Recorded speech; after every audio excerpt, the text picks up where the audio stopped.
नमस्ते आचार्य जी। मेरा नाम सागर है। मैं राजनीति शास्त्र का एक शोध छात्र हूँ। आचार्य जी, मैं देखता हूँ कि सुकरात और महात्मा गांधी दोनों में एक बात समान है कि वो धर्म और राजनीति को अलग अलग नहीं देखते हैं। जहाँ तक देखते हैं कि महात्मा गांधी ये भी कहते हैं कि धर्म में अगर राजनीति को हटा दिया जाएगा, राजनीति से अगर धर्म को हटा दिया जाएगा तो वो एक मौत का जाल हो जाएगा। तो आचार्य जी, मैं आज की जो राजनीति है इसमें वास्तविक धर्म की क्या भूमिका है ये जानना चाहता हूँ, और आज की राजनीति को वास्तविक धर्म द्वारा कैसे बदला जा सकता है। राजनीति नहीं, आदमी का कोई भी काम या तो सही केंद्र से आता है, गलत केंद्र से आता है। सारे ही कर्मों में कर्ता को ही तो देखना होता है ना, या सिर्फ कुछ कर्मों में कर्ता को देखना होता है? सारे ही कर्मों में, है ना। और कर्ता सही हो, इसी साधना को धर्म कहते हैं। तो राजनीति हो, विज्ञान हो, व्यापार हो, खेल हो, कला हो, परिवार हो, समाज हो, इन सबको ही धार्मिक होना पड़ेगा। राजनीति और धर्म दूर नहीं रखे जाते, लोक धर्म को सबसे दूर रखना होता है। राजनीति से धर्म को दूर रखने की जरूरत नहीं है। हाँ, राजनीति में लोक धर्म घुस रहा हो तो लोक धर्म को दूर जरूर करिए।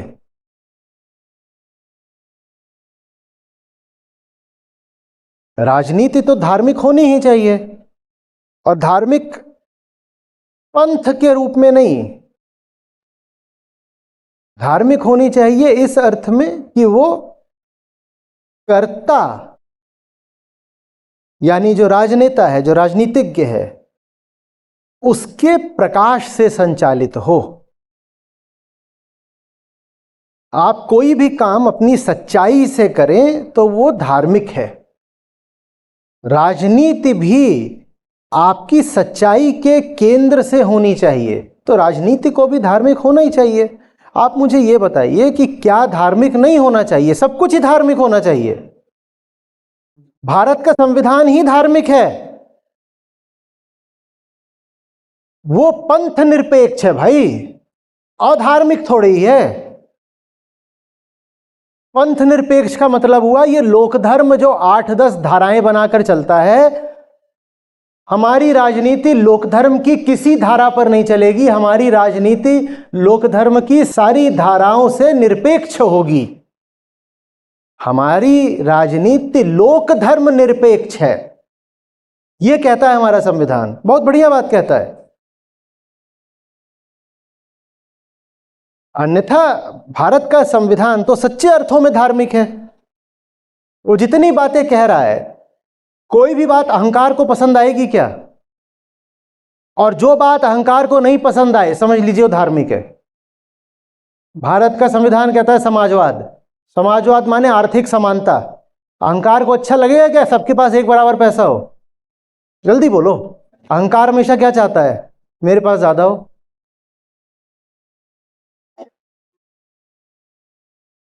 कोई भी सिद्धांत आप उठा लीजिए संविधान का, वो अहंकार को पसंद ही नहीं आएगा। हमारा संविधान सारी उन्हीं बातों से भरा पड़ा है जो अहंकार को अच्छी नहीं लगती। कोई बाहरी सत्ता हम पर शासन नहीं करेगी, हम अपने विधाता स्वयं हैं। मैं किसी का प्रभुत्व स्वीकार नहीं करूंगा, मैं सॉवरेन हूं, मैं रिपब्लिक हूं। कोई राजा रानी, कोई परंपरा मेरे ऊपर काम नहीं करेगा। अहंकार को तो ये बात पसंद ही नहीं। अहंकार तो हमेशा चाहता है मेरी आजादी ले लो और मुझे सुरक्षा और सुविधा दे दो, चाहता है ना।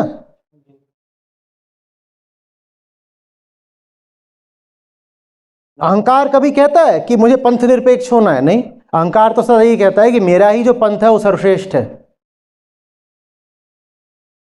फिर आगे आपका संविधान कहेगा justice, liberty, equality,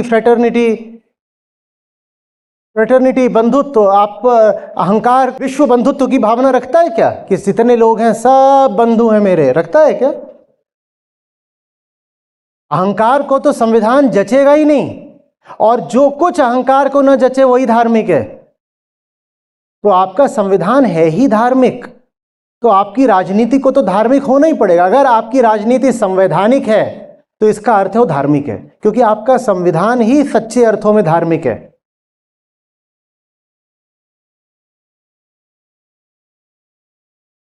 justice of status and opportunity, equality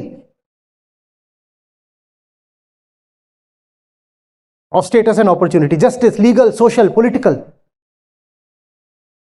अहंकार को न्याय पसंद है कभी, या अपने प्रति ही पक्षपात पसंद है?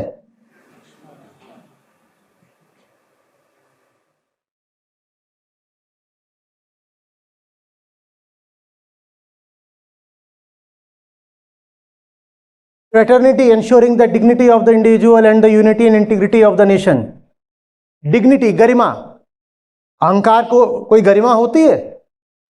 ये तो सारे शब्द, अभी संविधान तो ठीक से शुरू भी नहीं हुआ, ये प्रियम्बल के शब्द हैं, ये खच्च से छाती में धंसते हैं अहंकार की। अहंकार को संविधान नहीं पसंद आएगा। इसी से प्रमाणित हो जाता है कि संविधान धार्मिक है।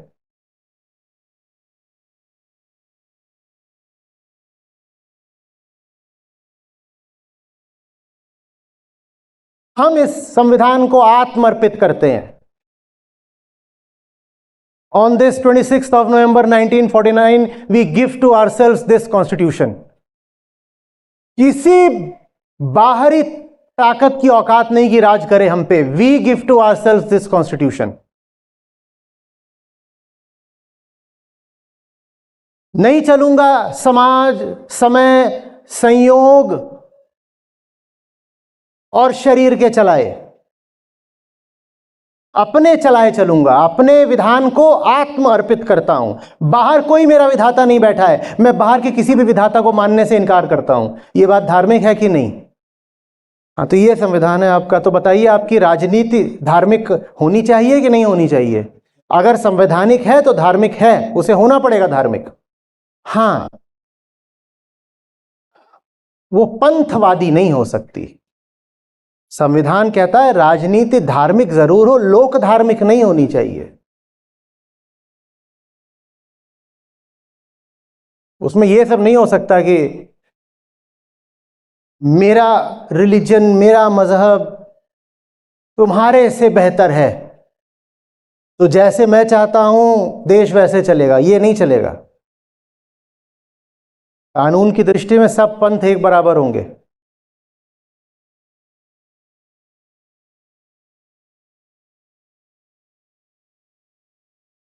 फिर से कह रहा हूं, राजनीति छोड़ो। इंसान के हर कर्म का आधार धर्म ही होना चाहिए। राजनीति तो धार्मिक होनी ही चाहिए। सारे कर्म धार्मिक होने चाहिए। छोटे से छोटा कर्म भी धार्मिक होना चाहिए। और धार्मिक मतलब ये नहीं कि तुम कर्म करोगे तो शंख फूकोगे और घंटा घड़ियाल बजाओगे तब धार्मिक होगा। जो भी तुम्हारे बोध से आ रहा है वो धार्मिक है। जो भी तुम्हारे सही केंद्र से आ रहा है वो धार्मिक है। आप यहां खड़े हो, ये एक धार्मिक कृत्य है। मैं आपको उत्तर दे रहा हूं अपनी पूरी निष्ठा के साथ, तो ये एक धार्मिक उत्तर है।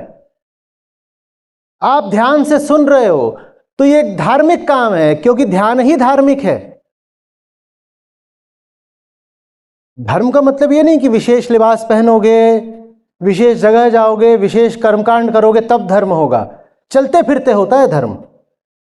एक एक सांस का आधार होना चाहिए धर्म।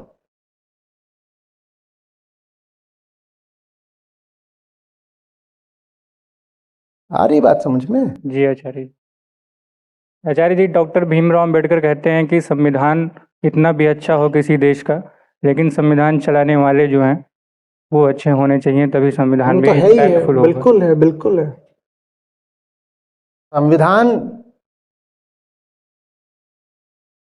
बाहरी शोषण से आपको बचा सकता है, लेकिन आप खुद अपने शोषक बन जाओ तो संविधान क्या करेगा? संविधान आपको लिबर्टी दे रहा है, आप उस लिबर्टी का इस्तेमाल अपने ही खिलाफ कर लो तो संविधान क्या करेगा? एक बार मैंने इसीलिए कहा था कि दूसरे आपका शोषण ना करें, इसके लिए संविधान है, और आप खुद अपना शोषण ना करो, इसके लिए अध्यात्म है।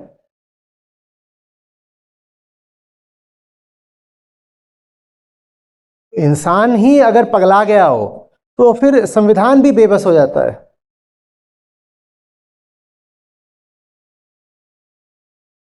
आचार्य जी, सुकरात कहते हैं कि state is individual writ large, और महात्मा गांधी कहते हैं कि be the change that you want to see in this world. दोनों एक ही बात कहते हैं कि लोगों को बदलिए, इंडिविजुअल को बदलिए। तो क्या संविधान से हम इंडिविजुअल को बदल सकते हैं या सिर्फ अध्यात्म ही परिस्थितियां है? पैदा कर सकते हैं। देखो, आपको खराब करने वाली परिस्थितियां बाहरी होती हैं ना, तो अनुकूल परिस्थितियां रहे तो बेहतर होने में मदद मिलती है। उदाहरण के लिए हम यहाँ पर हैं, अभी यहाँ पे ढोल धमाका हो रहा हो तो ये बात आप नहीं सुन पाओगे ना। आप यहाँ बैठे हो और यहाँ ऐसा करा गया हो कि जितने पुरुष है कुर्सियों बैठेंगे और महिलाएं सब चलो जमीन पे बैठो, तो आपकी गरिमा को ठेस लगेगी, आप ठीक से सुन भी नहीं पाओगे। संविधान ये सुनिश्चित करता है कि बाहरी स्थितियां व्यक्ति, समाज और राष्ट्र की प्रगति के लिए अनुकूल रहें। बाहरी हालात ऐसे दे देता है कि देखो बेटा, तुम्हें अच्छे हालात दे दिए, जाओ तरक्की करो। अब उसके बाद भी बेटा तरक्की करेगा कि नहीं करेगा ये बेटा जाने, क्योंकि संविधान के पास अपनी कोई जीवित चेतना तो है नहीं। अब तो वो एक किताब है, उसको एक राष्ट्रीय ग्रंथ हम कह सकते हैं। उसने अपना काम बखूबी निभाया है, उसने हमें वो सही स्थितियां दे दी हैं, वो बाहरी हालात दे दिए हैं कि अगर हम बेहतर होना चाहें, अगर हम फैलना चाहें, पसरना चाहें, उड़ना चाहें, तो हमें स्वतंत्रता रहेगी, कोई हमें रोक नहीं सकता। लेकिन संविधान ले दे करके है तो बाहरी ही ना। आप यहां अपने भीतर बैठे हो, अब भीतर बैठ करके संविधान आपको जो बाहर छूट दे रहा है, आप उस छूट का दुरुपयोग भी कर सकते हो। आप तो यहां तक कर सकते हो कि संविधान में पूरी तरीके से तब्दीली ले आ दो, सब कुछ ही बदल दो, ऐसा संशोधन कर दो। आपको मालूम है, चलिए आप लोग इस पे करिएगा, सरकार केशवानंद भारती केस सुना है?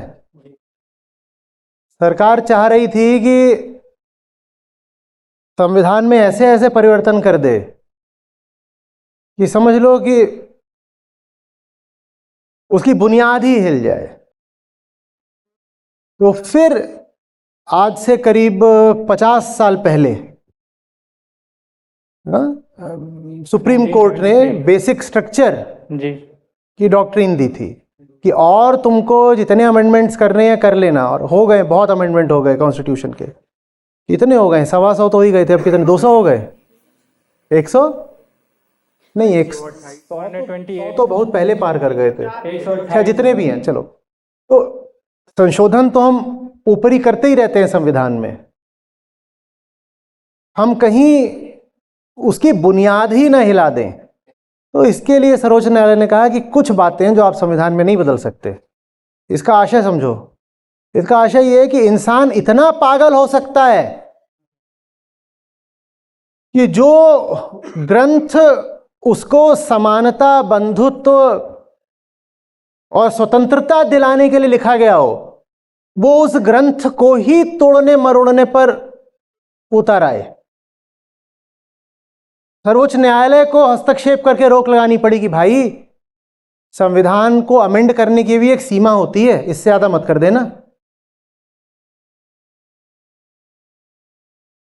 इंसान बड़ी बेहूदी चीज है, उसे तुम संविधान क्या आध्यात्मिक ग्रंथ दे दो, वो उसका भी दुरुपयोग कर डालता है। और दुरुपयोग ही नहीं करता, वो उसको काट छाट के बदल भी देता है।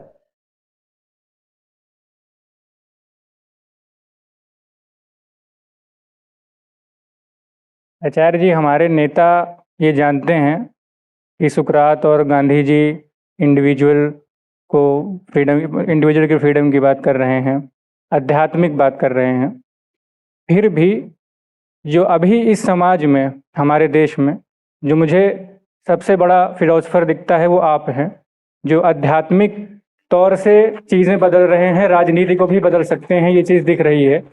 तो क्या ये नेताओं को नहीं दिख रहा है हमारे देश के कि आपके पास उन्हें आना चाहिए, आपसे सीखना चाहिए? क्योंकि मुझे और कोई भी इस समय इस देश में नहीं दिख रहा है जो अध्यात्म से राजनीति को बदल सकता हो आपके अलावा।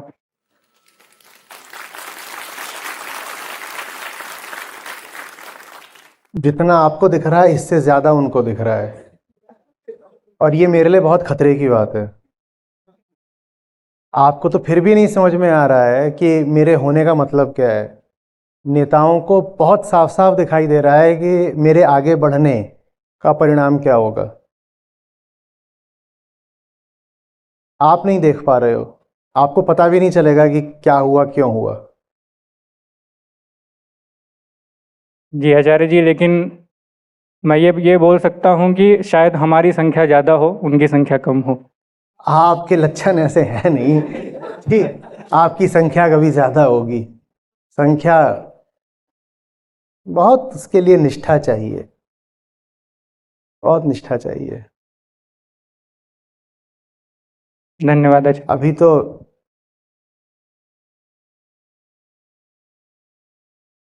चंद लोग भी ऐसे हो जाएं जो ढंग के हैं तो मुझे थोड़ा चैन पड़े। अभी तो वो हाल भी नहीं दिख रहा है। अभी तो आप लोग बहुत तितर बितर हो, एकदम बिखरे हुए हो।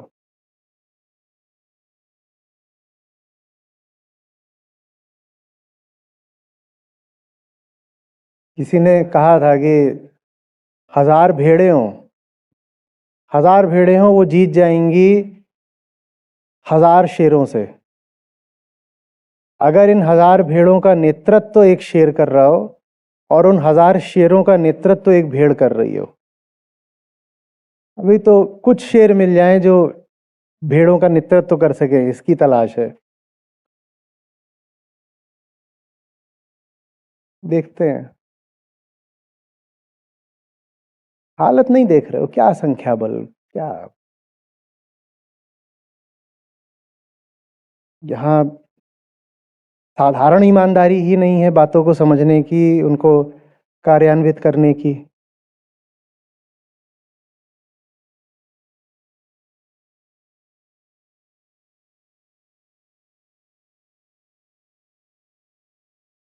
एक और संख्या बढ़ती जा रही है, दूसरी ओर मैं एक छोटे समूह से बात करना पसंद करूंगा।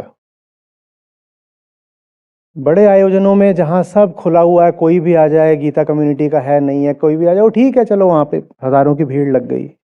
पर जहां आत्मीय बात करनी है वहां मैं कम लोग चाहूंगा। इस बार भी कड़ी शर्त रखी थी। इस बार जितने लोगों को मना किया गया आने से, इतना हमने कभी नहीं मना करा। आगे और कड़ी शर्त रखूंगा। मैं अपना सब कुछ दे रहा हूं। मैं ऐसों के सामने क्यों खड़ा हूं जो आधे अधूरे मन से मेरे पास आए हैं? मैं तो अपना सब कुछ दे रहा हूं ना। बात बराबर की होनी चाहिए, बात बराबर की होनी चाहिए।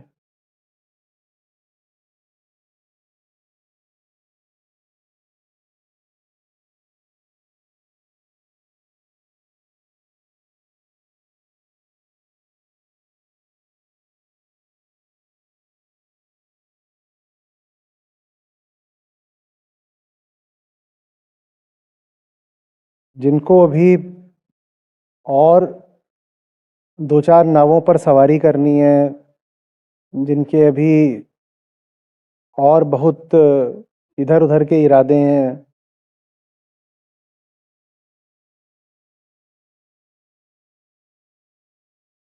संख्या बल का होना और भीड़ का होना अलग बातें हैं।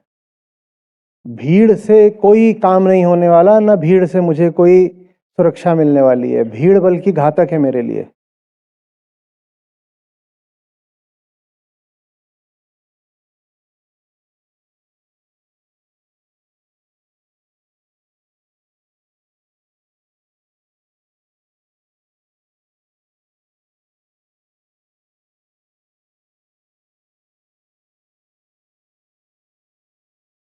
कोई नाटक थोड़ी ही करना है कि मैं ऐसे ही कुछ काम कर रहा हूँ, आप कुछ कर रहे हैं और यूं ही आके नाटक कर दिया।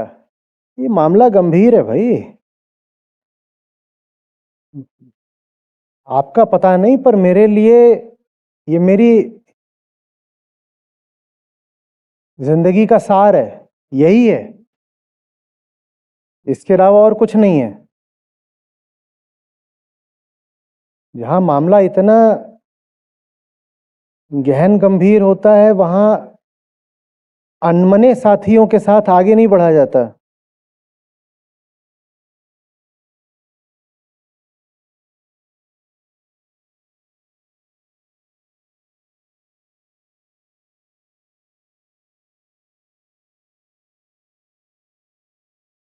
ये कोई ऑनलाइन नॉलेज कोर्स थोड़ी चल रहा है कि हाँ हाँ हमने भी रजिस्टर कर रखा है, हम भी देख रहे हैं कुछ नॉलेज गेन कर लेंगे। इस तरह के लोगों को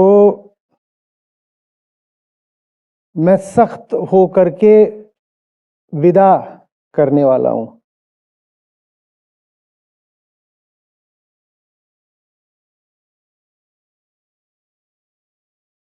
और विदा कर पाऊंगा इसके लिए आभारी हूं उन लोगों का जो मुझे पता है विदा नहीं होंगे। उन्हीं का साथ है, इसलिए बहुतों को मैं कह सकता हूं तुम जाओ, तुम्हारी जरूरत नहीं है। ये जो कुछ ढंग के लोग होंगे, भले ही 100 हो, 500 हो, ना हो 1 लाख, 1000 हो, बस इनके दम पर कुछ काम आगे भी बढ़ सकता है। व्यर्थ की भीड़ तो बस यूं ही है, अपना आ गए हैं विंडो शॉपिंग करने के लिए।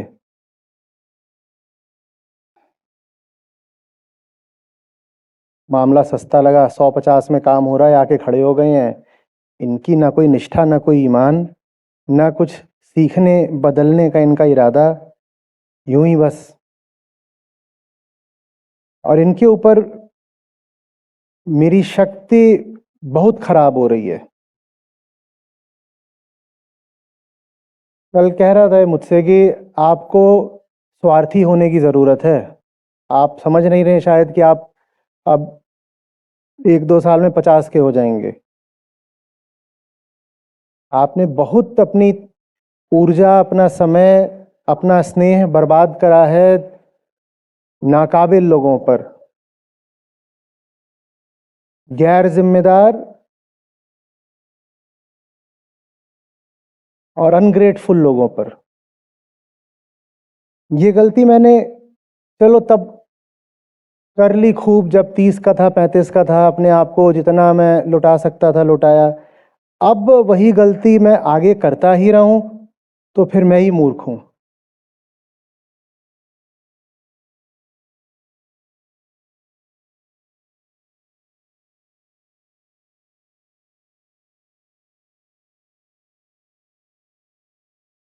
संख्या बल कह रहे हैं आप, संख्या बल का मतलब ये नहीं है कि बहुत सारे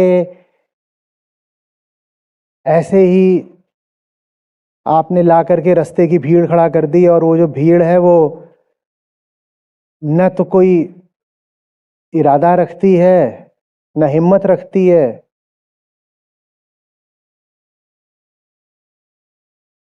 चलिए वैसी भीड़ प्रवेश ले भी ले, 6 महीने तक उनको हम स्थान भी दे दें, परख भी लें, उनका क्या करें जिनके 1.5-1.5, 2-2, 3-3 साल हो रहे हैं और अभी भी उनके भीतर कुछ हिल नहीं रहा। उनका क्या करें? उनका तो यही है कि उनको विदाई दो।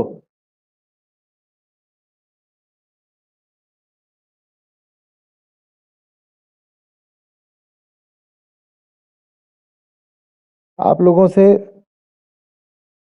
मैं अग्रिम माफी मांगे लेता हूं अगर आप संस्था के नियमों को अब और सख्त होता देखें तो। बहलाना, पुचकारना, हाथ जोड़ना, ये सब बहुत हो गया। और ये सब बहलाने, पुचकारने, हाथ जोड़ने का, ढोने का कोई अच्छा नतीजा निकलता नहीं है। जिसको नहीं रुकना वो नहीं रुकेगा, बस इतना ही होगा कि वो तो भगेगा ही। आपको बस ये अफसोस रह जाएगा कि मैं इतने सालों तक इसको ढोता क्यों रहा। आपको इतना सिखाता हूँ कि कर लो गलती, पर एक ही गलती बार बार मत करना। थोड़ा बहुत खुद भी तो सीखूंगा। नहीं सीखूं? हम्म।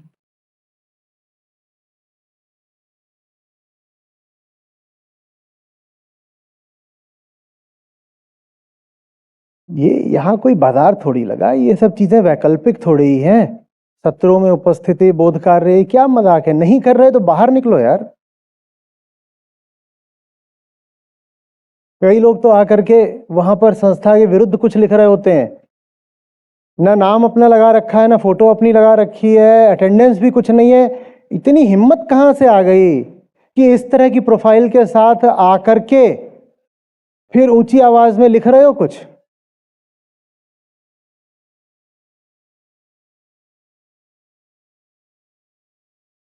जाओ, जहां से आए हो वापस जाओ। मैं यहां कुछ देने आया हूं, तुम्हें लेना है ले लो, नहीं लेना मत लो। मेरा क्या बिगड़ जाएगा?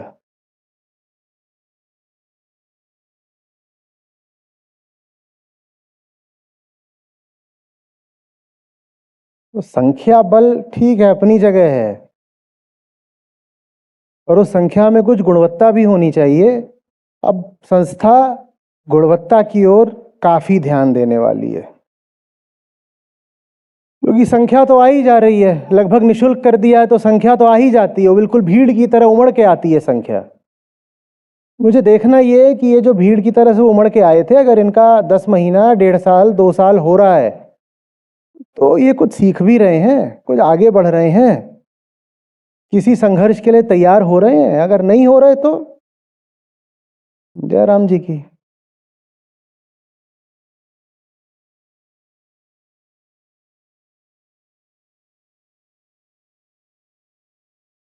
कम्युनिटी पर अब आप पोस्ट नहीं करोगे तो भी खतरा है, और पोस्ट करोगे और उल्टा पुल्टा पोस्ट कर दिया तो भी खतरा है। करना तो दोनों ही काम पड़ेगा, लिखना भी पड़ेगा, सच भी लिखना पड़ेगा अपना, और जो लिखोगे उसमें गुणवत्ता नहीं है तो धरे भी जाओगे।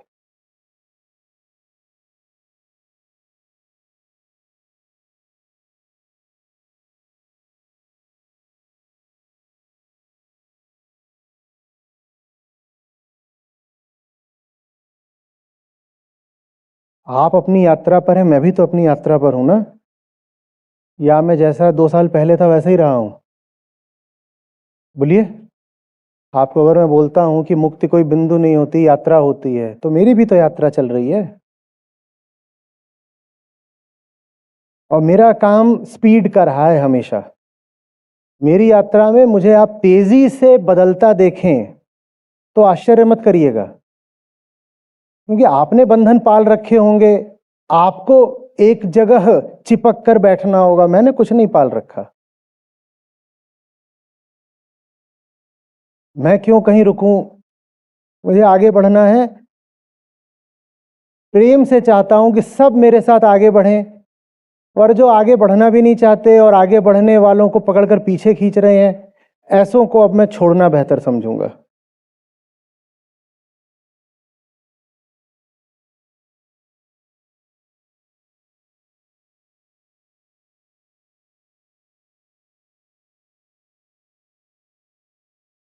ठीक कर रहा हूं ना? आप नहीं भी बोलोगे तो भी यही करूंगा। जनवरी 2025 में, पिछले साल, यानी कि मैंने 1200 मिनट बोला था। मैं जो कुछ बोला होता है ये उसकी मिनट बाय मिनट उसको दर्ज करते हैं, इनके पास ट्रैकर है, जिसमें किसने सवाल पूछा, क्या सवाल है, संक्षेप में मैंने उत्तर क्या दिया, ये सब लिखते हैं, और किस जगह हुआ, किस तारीख को हुआ, और ये भी लिखते हैं कितने मिनट का था। तो उसमें पूरा ट्रैकर में कॉलम ही होता है मिनट्स का, तो उससे हम जोड़ते हैं। पिछली जनवरी में 1200 मिनट था, इस जनवरी में 4200 मिनट हो चुका है।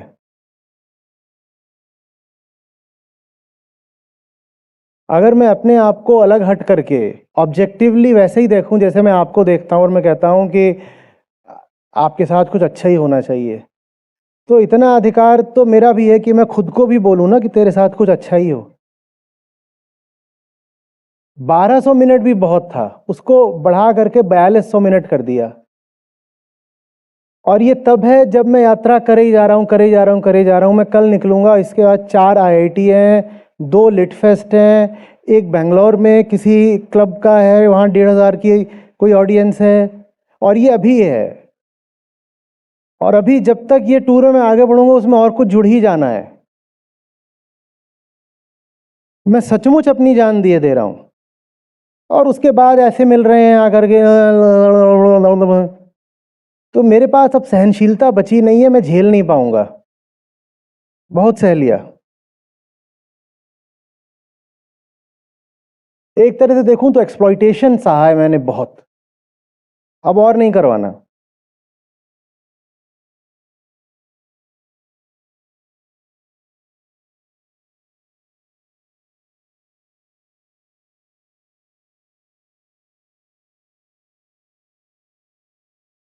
आप मेरे साथ हो तो मेरे तरीके से रहो, मेरी टर्म्स पर रहो, नहीं तो ठीक है, आपका अपना रास्ता, मेरा अपना रास्ता।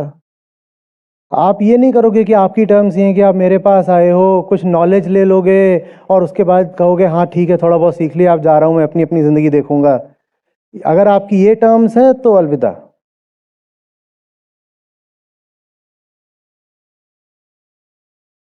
नहीं, पर हम सीखने ही तो आए हैं ना, और सीखने के बाद तो अप दीपो भाव करना पड़ता है, शिक्षक को कभी ना कभी छोड़ना पड़ता है। ये तुम्हें ज्ञान किसने दे दिया?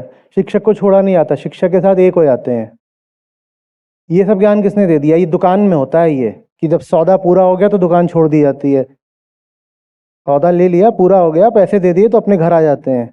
ये तो दुकान में होता है। ये सब किसने बता दिया कि छोड़ देना होता है? जो यहाँ पर इसलिए आए हैं कि सौदा करके माल लेके अपने घर चले जाएंगे और पकाएंगे खाएंगे, वो पहले ही अब अपने घर चले जाएं।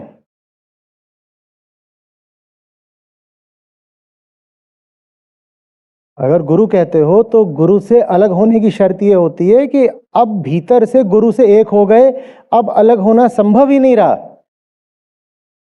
अब अलग होना संभव ही नहीं रहा। तब फिर चाहे बुद्ध हो कि नानक हो, वो अपने शिष्यों को बोलते थे कि अब तुम जाओ, दूर दूर जाओ और मेरी बात का प्रचार करो, क्योंकि अब तुम मुझसे अलग हो ही नहीं सकते। अब मैं तुम्हारे हृदय में हूं, तुमसे अलग हो ही नहीं सकता, अब जा सकते हो।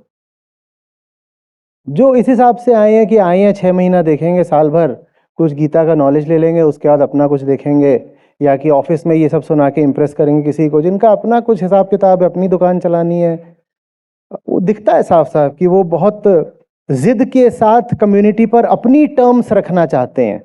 जो अपनी टर्म्स रखना चाहते हैं उनके दिन लग चुके हैं। यहाँ टर्म्स चलेंगी तो मेरी चलेंगी, नहीं तो नहीं चलेंगी। ठीक है ना? जबरदस्ती कर रहा हूं, कर रहा हूं, और मान लो आपके भले के लिए ही कर रहा हूं। और नहीं माननी तो मत मानो यार, मैं तो यही करूंगा।